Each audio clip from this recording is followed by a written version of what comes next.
So this one I thought was really interesting. And I like there's going to be a lot of asterisks and like whoa don't get mad at me, don't shoot the messenger. I'm just telling you as I saw it, but there's a lot of question marks. All right, I love it. Let's hear it. There was a Metaverse transaction for $5 billion. Woo!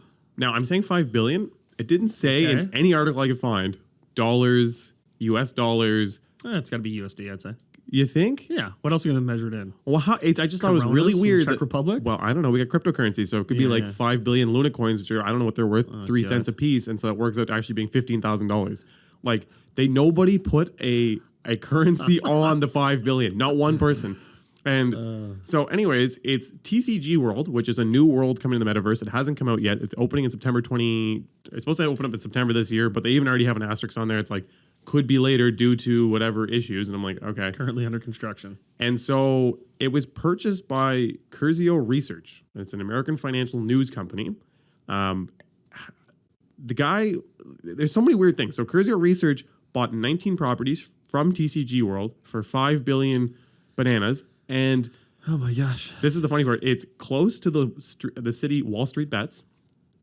It's just outside the city called Wall Street Bets. And again, none of this is open. And Curzio's saying it's going to be a place where you can go and meet with other people that are in the Curzio, I guess, VIP members or whatever. Okay. They're going to have conferences. They're going to have shows.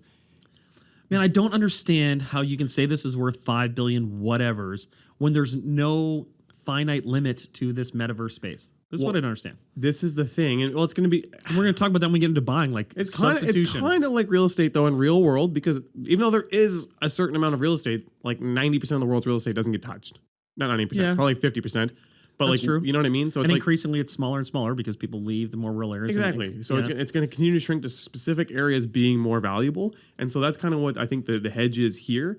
The thing that's a little weird though is like Curzio Research, the company that made this 5 billion banana acquisition.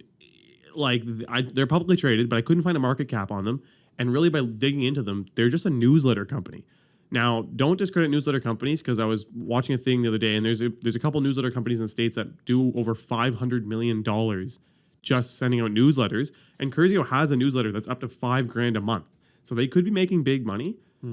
But like, it still makes no sense that even if you had like, you'd have to be the biggest newsletter company in the world, I think, to get like a $5 billion loan.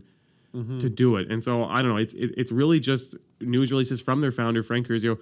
So I'd be super curious to see what it is. But anyways, this could technically be the biggest sale. And also to put this in retrospect, like we talked about I think an episode or two ago, 2021 had $551 million of sales in the metaverse. So this would be 10x in one transaction. Yeah. In one go in the metaverse. And I don't know. Contrary to the trends, right? Because a lot of that stuff is down and a lot of people are getting a little more conservative on it. So that's interesting. Kind of related.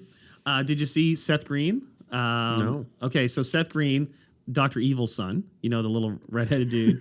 The mini? No. No, not Mini-Me, but his other son. Yeah. So he bought a Bored Ape, right? And some other NFTs. Oh, okay. Yes. Yeah, and he actually was planning this whole sitcom around this one Bored Ape NFT, and then someone swindled him out of it. Like, he clicked on some link or something, and someone stole all these NFTs and then resold them. What? So his challenge is, one, he's lost it, and the things were worth some money, and two, he now can't really do his show about this. That could be part of the show. Hopefully, has he shot some content up until now? Here's the other thing. I don't think you shoot content with an NFT. I think it's a cartoon, but I don't know. Yeah. Oh, the actual cartoon was the NFT. The premise of the show was that this particular Bored Ape was going to be this character named Fred in the show, who I think is a bartender, but also a Bored Ape NFT. I don't know. Riddle me not. Could they not just still make the show? Well, here's the thing. He now doesn't own the rights to that image, though, right? But he could just slightly modify it so it's wearing glasses. I can't tell those apes apart anyway, but like... Couldn't you make one wearing glasses and then make a whole show about it and then it gets stolen or something? Couldn't you do something like that? Yeah. I mean, I think, well... This might give him more press to actually help the show. It's way more press. I have not seen Seth Green pop up in my Google alerts in a long time. So, I would say... I almost actually wondered if this was a fake. But why does everything crypto NFT have to be so sketch always? Well, the question is going to be like, so the new person that owns it, right? Because he found the guy on Twitter who owns it now. And he's reaching out like, hey, like you bought my He stolen like publicly thing. stole it. Yeah, like, so who owns it? Like a normal thing is you can't buy something that's stolen. Like, well, you can, but you don't get to keep it. But is this theft of like intellectual property or something? Like, can he get charged? Well, they don't. The person who bought it didn't know, right? Like, so they bought it off of the person who stole it. So I don't know how this is all going to shake down. Oh, Jesus. So that's kind of a fun little NFT news. Watch for that sitcom or not. I mean, big Seth Green fans out there. Thanks for watching the clip, guys. Like, comment, subscribe. If you want to see the full episode, check out our other page. The link is in the description. Also, check us out on Instagram and TikTok. When I was broke, I had rich habits. When I was broke, I had rich habits.